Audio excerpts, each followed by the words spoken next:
Movement and Myths. In this unit, students will use movement to retell the major events of the myth, The Night the Moon Fell by Pat Mora. Students will explore movement inspired by a variety of stimuli and suggest additional sources for movement ideas. They'll combine a variety of movements while manipulating the elements of dance. Students will improvise a dance phrase with a beginning, a middle that has a main idea, and a clear end. Students will also recount stories, including fables and folktales from diverse cultures, and determine their central message, lesson, or moral.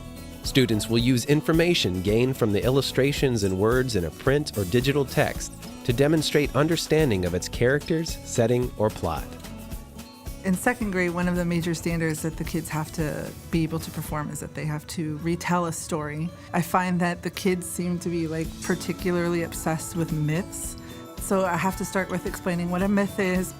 I want to discuss the different parts of the myth. Okay, the first thing is that a myth includes supernatural beings, heroes or heroines, and they often have special powers. A myth also teaches a lesson or it explains a belief or natural happenings. So why we have stars, why there are seasons, things like that.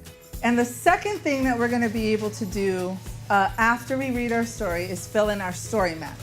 So a story map is a great way for the kids to visually break apart a story. And through that, they get all of those who, what, where, why, when questions answered. So a retell is when you tell me about all of the characters, the settings in the story, what's the problem and the solution? And then of course, all of this goes into the beginning, middle, and end of your story. Basically, we find that with arts integration, when the student could actually act out or dance out the information, they retain the information better. All right, so at the end of this lesson, not only are you gonna be able to retell the story, but you'll be able to retell the story through dance. So we're gonna review some dance elements. Directions, energy on the dynamic of their movement and how to place it within the story. Swinging, when I say go, you're gonna move in a swinging energy. 1, 2, 3, go.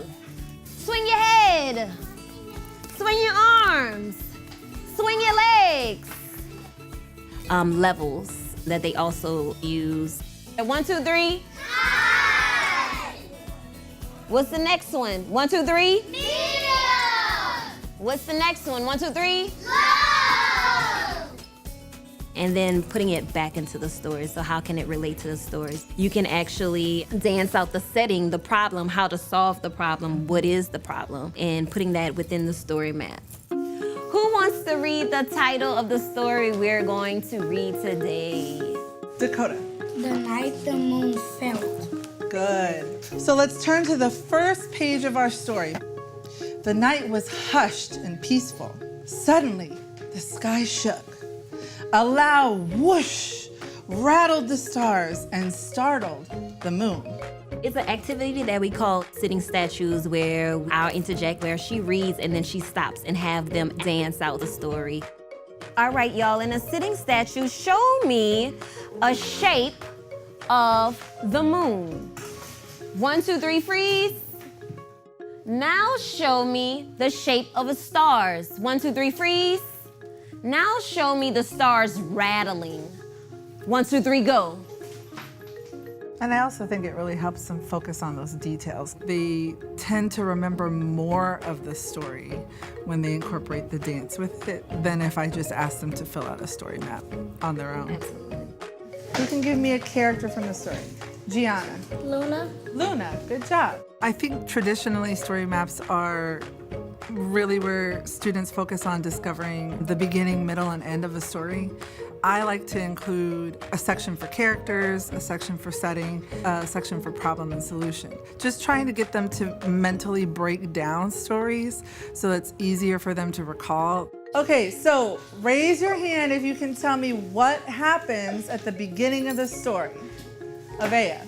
Luna's grandpa shot the blowgun and the sky shook and Luna fell into the ocean and broke in pieces. Excellent. Well, we really allow the kids to have creative freedom. I mean, we break them into groups and now you say, here you go, create. In your group, You have to retell the story, beginning, middle, and end, through dance.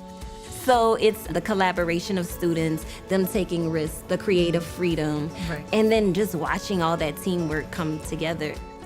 They get really excited and take a lot of ownership over what it is that they create. Yeah. So it's wonderful to see them just be so proud and booming about work. I know as a teacher, that doesn't always happen, and this is like one of those things that they produce it and they love it. It's a wonderful way to get kids to really remember and get involved with the stuff that they're doing and show you that they comprehend these things, it's just in a different way. And I know a lot of times it's hard for traditionally trained teachers to think outside of that box. This is just a very exciting way of teaching, and I think if everybody could see how impactful it is, it would be like the standard for how we teach.